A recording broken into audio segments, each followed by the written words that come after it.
Hello, all, and welcome. Once again, Coaching for Transformation is back. I am Dario Minaya, here with Susan Minaya, Executive Coach, Leadership Strategist, and Learning and Development Expert. In our last episode, we said that AI may be pressure testing learning and development as a strategic performance function, but the answer remains in strong practice. Learning leaders begin by understanding the business problem and studying the work rather than assuming training is automatically the answer. So today, let's take the next step. Once we identify a real learning need, how do we help people move from knowing about AI to actually using it well? Stay tuned to learn more.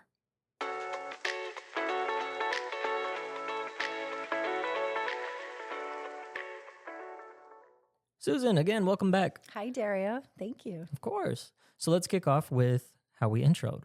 Once we identify a real learning need, how do we help people move from knowing about AI to actually using it well? Well, that's the shift from AI literacy to AI capability, right? So we talked a little bit about that in the very first segment that we did about the learning leaders in AI. And AI literacy matters. People need a basic understanding of the technology, no doubt about it. And we also need the language that we have to use to talk about it, right? And enough awareness we also have to recognize both when it's an opportunity and when it's a risk.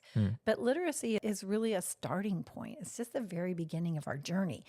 Capability means being able to actually apply AI appropriately in real work environments, and knowing when not to use it is just as important. So someone can complete an AI course and still not be capable. Well, absolutely not. So a person may understand what generative AI is.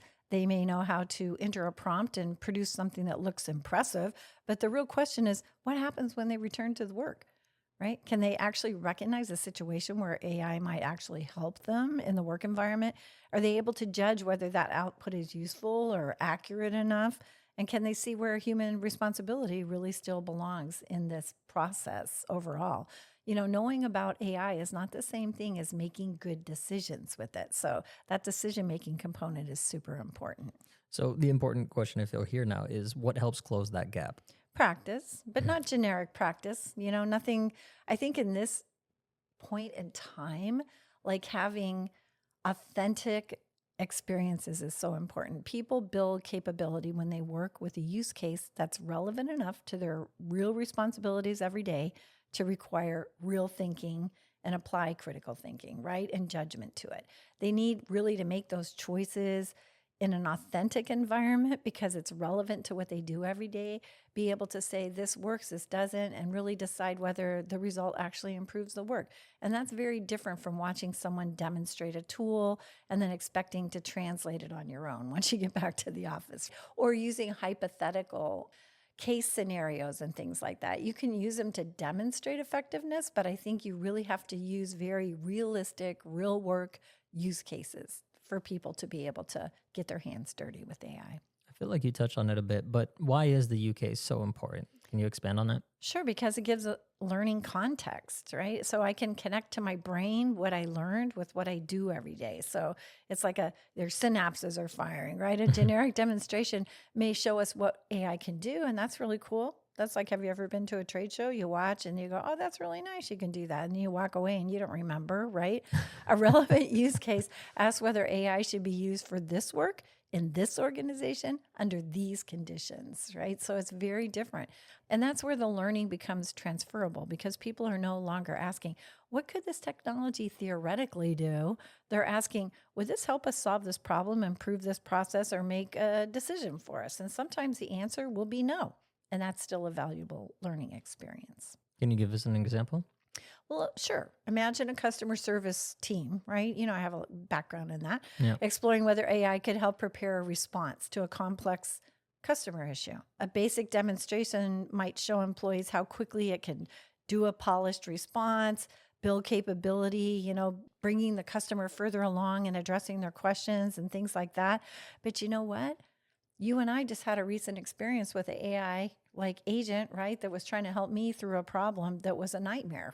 Yeah. Because from a customer service experience, it didn't do that. So it lacked the empathetic component of that, right? And it didn't really make the connection of I was highly frustrated and needed help in a different way, right? All it gave me back was the answer it knew to give me. And that was super frustrating. That could lose clients.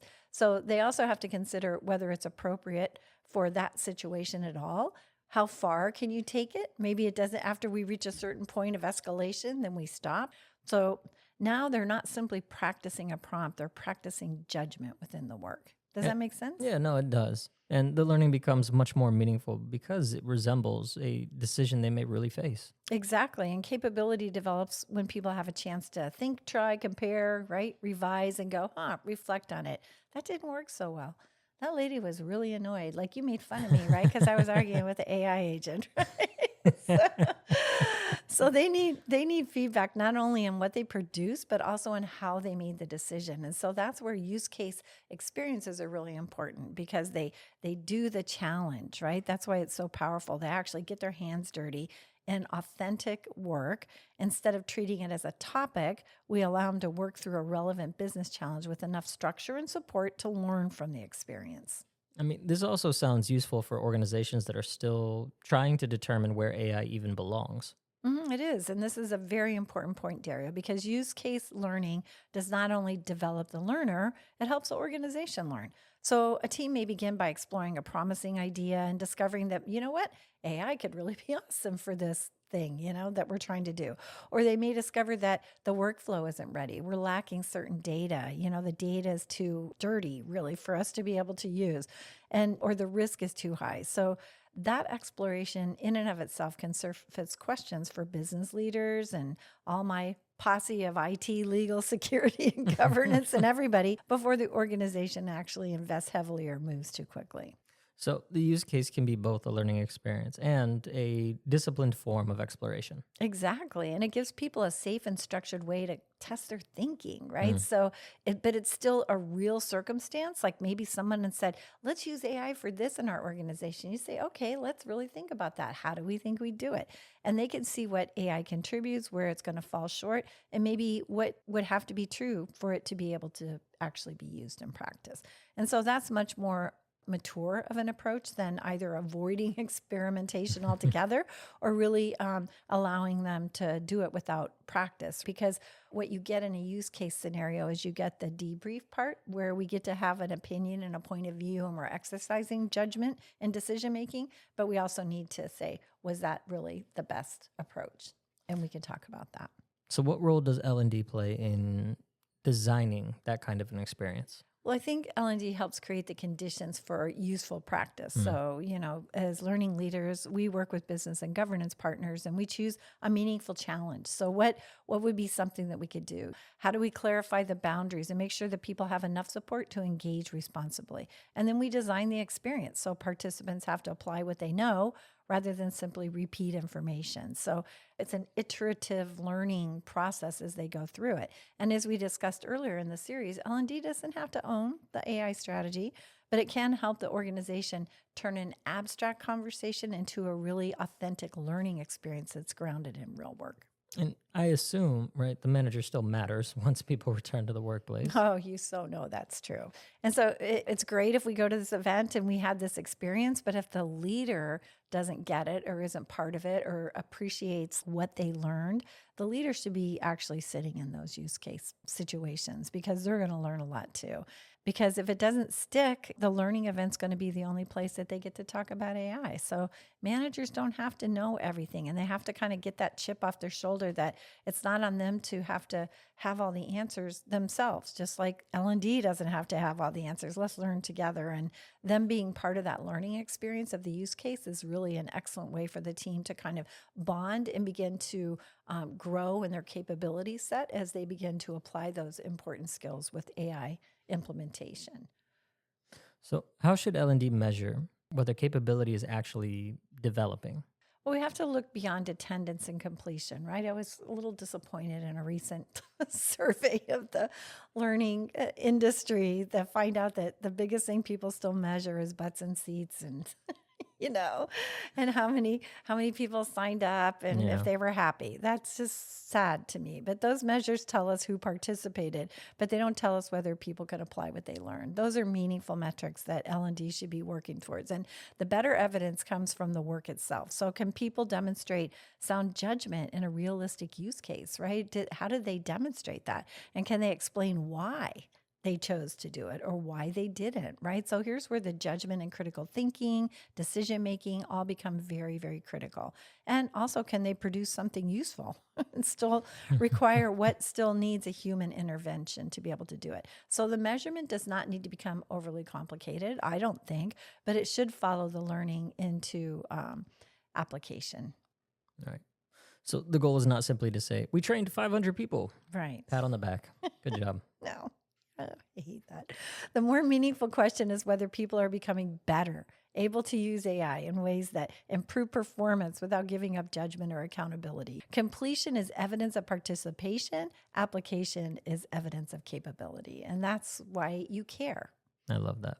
Now, this brings the whole series together, right? We started with culture, moved into the influence role of L&D, and talked about performance consulting and beginning the conversation. And now we are ending with application. Yes, the thread is that responsible AI adoption is not created by technology by itself, right? Culture creates the conditions, and strong performance practice helps us identify the real need. And relevant use cases give people a place to build and demonstrate that capability. Learning leaders can help people practice the future of work before they are expected to perform in it. And that's a beautiful thing. Honestly, I think that is a very strong place to close here. What is one idea you want learning leaders to take away from this episode? That's a great question.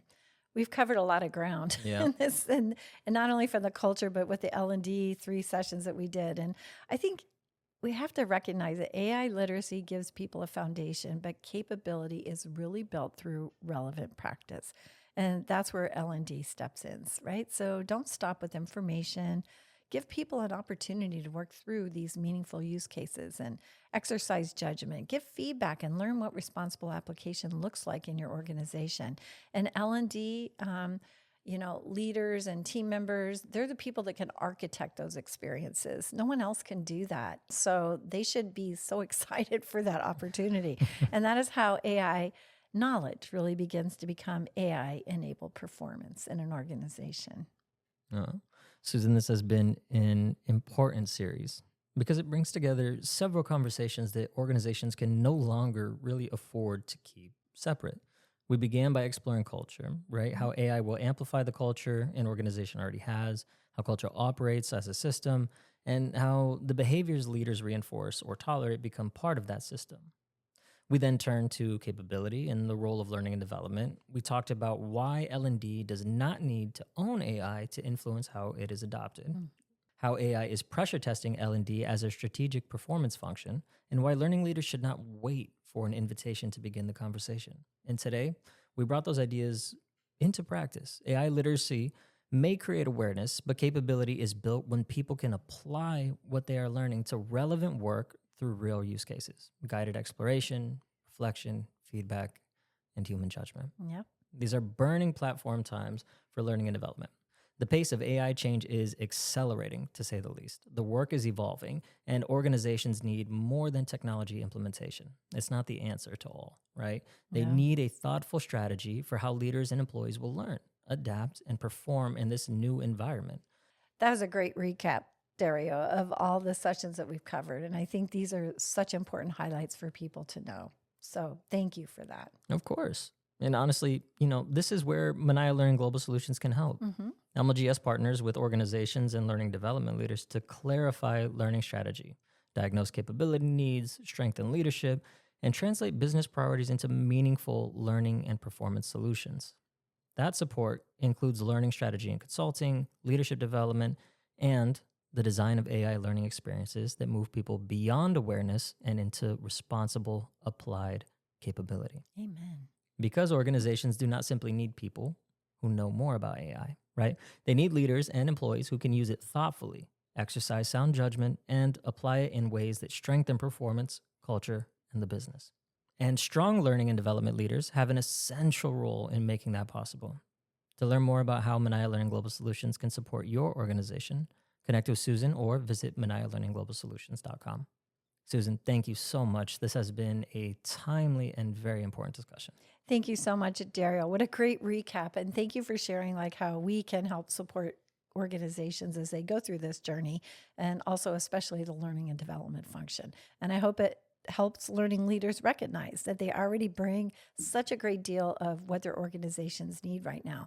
It's part of your practice. And this is the moment to step forward, start the conversation, and help build the capability that will move the organization forward. So thank you. Of course.